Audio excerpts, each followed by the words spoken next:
Hola y bienvenidos amigos al vídeo de hoy. En esta ocasión vamos a hablar sobre los cuidados que debes dar a una planta para que se mantenga verde y bonita y además te regale con estas preciosas flores blancas que suele tener.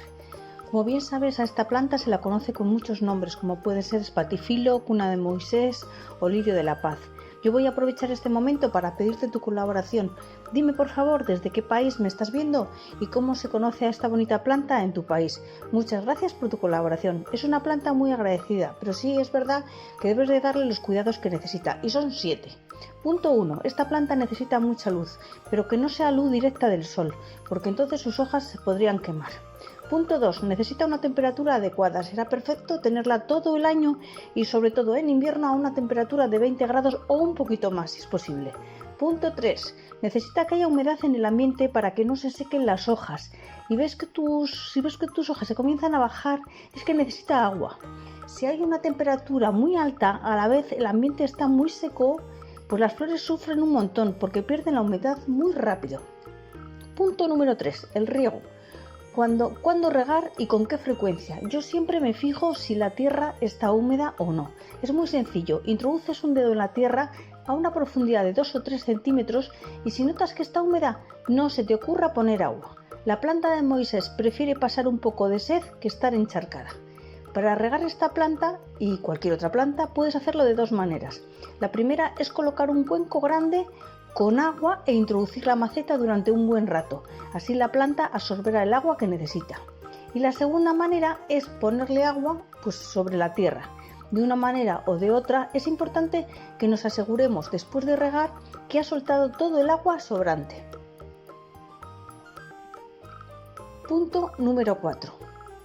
El sustrato, normalmente te recomiendo que utilices un sustrato universal, pero en esta planta no lo voy a hacer. Aunque el sustrato universal vale para casi todo tipo de plantas, en esta ocasión resulta un sustrato demasiado pesado. El espatifilo quiere musgo o una especie de turba como pueden ser la fibra de coco. Cuando la quieras abonar puedes ponerla un poquito de humus de lombriz o de compost, pero solo un puñado. Punto número 5. Si ves que las raíces de tu planta asoman por abajo del tiesto, es que le toca cambiar a una maceta más grande. Por ejemplo, si tu maceta tiene un diámetro de 22 centímetros, pues pásala a otra que tenga 24 centímetros aproximadamente. Punto número 6. Ahora vamos a necesitar un guaté, algodón o discos desmaquillantes para limpiar las hojas. Es muy fácil. Humedeces un poco el algodón y se lo pasas con cuidado por todas las hojas, tanto por arriba como por abajo.